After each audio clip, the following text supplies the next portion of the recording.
नमस्कार, जागरूकता चैनल में आप सभी का फिर से एक बार स्वागत है। आर्ट ऑफ लिविंग पे एक नया टॉपिक लेके फिर हाजिर हुए हैं। आज चर्चा करेंगे ईर्ष्या पे। हम सभी जानते हैं ईर्ष्या एक स्वाभाविक चीज़ है, वो किसी के अंदर भी कभी भी आ जाती है। ईर्ष्या क्यों होती है ये हमें पता करना है कि ईर्ष्या होती है किसी की तरक्की से। हमारे अंदर क्यों ईर्ष्या होती है, क्यों जेलसी के भाव आते हैं, जबकि सामने वाले का पता है उसने बहुत अधिक मेहनत की है और मेहनत के कारण वो बहुत अधिक प्राप्त भी कर लेता है। लेकिन जब हम कंपैरिजन करते हैं तो सीधा ईश्वर पे जाते हैं। ईश्वर ने इसको बहुत ज़्यादा दे दिया है और मुझे कम दिया है। अब ईश्वर ने उसकी मेहनत का अगर ज़्यादा दे दिया तो हम भी मेहनत करके ज़्यादा ले सकते हैं, लेकिन हम मेहनत नहीं करना चाहते। हम सामने वाले से ईर्ष्या करते रहते हैं, जबकि ईर्ष्या करने से सामने वाले का कुछ नहीं बिगड़ता।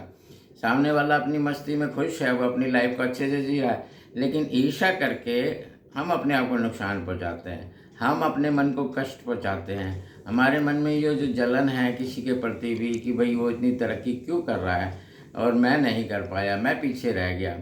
तो पीछे रहने का कारण सिर्फ हम स्वयं होते हैं। हम अपने कर्मों को ठीक से नहीं कर पाते, कुछ मेहनत नहीं कर पाते, या कोई गलत डिसीजन ले लेते हैं, या हम उतनी एफर्ट्स नहीं कर रहे। तो हम इसमें जेलसी करने की कोई ज़रूरत ही नहीं है हमें किसी के। अगर वो तरक्की कर रहा है तो वो अपने लिए कर रहा है, अगर हम तरक्की करेंगे तो वो अपने लिए करेंगे, क्योंकि कर्म प्रधान है। सभी को पता है जो जैसा करता है ईश्वर उसको वैसा ही फल देता है। अब हम सभी जानते हैं कि बच्चे जब पेपर देते हैं, किसी के 30% मार्क्स आते हैं, किसी के 100 आते हैं, किसी के 70 आते हैं। टीचर भी एक ही है, स्कूल भी एक ही है, पढ़ाने वाला भी एक है, बुक्स भी एक है। अब ये मार्क्स में जो डिफरेंस आया है वो मेहनत का आया है। हमने हार्ड वर्क नहीं किया, हमने पढ़ाई की तरफ ध्यान नहीं दिया, हम फेल भी हो गए हैं या कम मार्क्स में पास हुए हैं। लेकिन जिस बच्चे ने बहुत ज़्यादा मेहनत की है वो 100 लाया है, तो ऐसा नहीं है कि उसने बिल्कुल मेहनत नहीं की होगी कि उसके 100 बिना मेहनत के ही आ गए।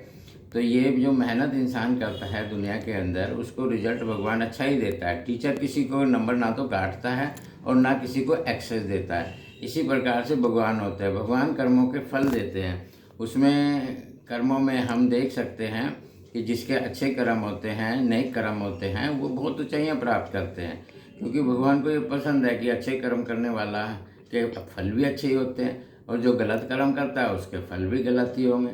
तो जब हम गलत कर रहे होते हैं तब हम नहीं ध्यान देते अपने ऊपर कि भाई हम गलत कर रहे हैं। जब उसके रिजल्ट हमारे सामने आते हैं फिर सामने वाले के पे हम ब्लेम करते हैं कि यार ये इतना अच्छा कैसे निकल गया, ये इतना आगे कैसे चलेगा। फिर ईर्ष्या करके हम अपने आप को डबल नुकसान पहुंचा रहे हैं। एक तो पहले मेहनत ना करके नुकसान पहुंचाया है, और दूसरा अब हमने मेहनत तो की नहीं लेकिन ईर्ष्या करने लगे, अब दोबारा नुकसान हो रहा है हमें। तो ईर्ष्या का जैसी चीज़ नहीं करनी चाहिए कभी भी जीवन में। ईर्ष्या को हमेशा त्याग के रखना चाहिए, क्योंकि इसमें समझदारी वाली कोई बात नहीं है, इसमें सिर्फ नुकसान ही है। उस सामने वाले की तरक्की कभी कम नहीं हो सकती, वो और तरक्की करता जाएगा और आगे बढ़ता जाएगा। आप और उससे जेलसी होते चले जाओगे और जलन आपके मन को खराब करेगी। तो तुम्हें ईश्वर ने जलने के लिए तो नहीं कहा कि आप किसी और को देख के जलो। ये जलन जो है इंसान को परेशान करती है, इसलिए कभी भी किसी से ईर्ष्या ना करें, किसी से घृणा ना करें, क्योंकि इससे नुकसान सिर्फ अपना ही होता है, और अपना नुकसान करना ये अच्छी बात नहीं होती। और नुकसान तो किसी का भी नहीं करना चाहिए। अगर हम किसी का कर रहे हैं वो नुकसान भी फिर अपना ही माना जाएगा, कभी ना कभी हमारा ही नुकसान होगा। तो हम नुकसान से बचे, लाइफ को अच्छा जिए। एक सुंदर लाइफ हमें ईश्वर ने दी है जीने के लिए, इसको बेहतर बनाएं और खुशनुमा बनाएं, अच्छा जिए, स्वयं खुश रहें, औरों को खुशियाँ दें, स्वयं भी अपने आप को डेवलप करें, औरों को भी प्रेरित करते चले जाएं। एक अच्छा जीवन जीना यही आर्ट ऑफ लिविंग में आता है कि हमें अपने जीवन को किस तरह से बहुत खूबसूरत, बहुत सुंदर बना सकते हैं। नमस्कार, धन्यवाद।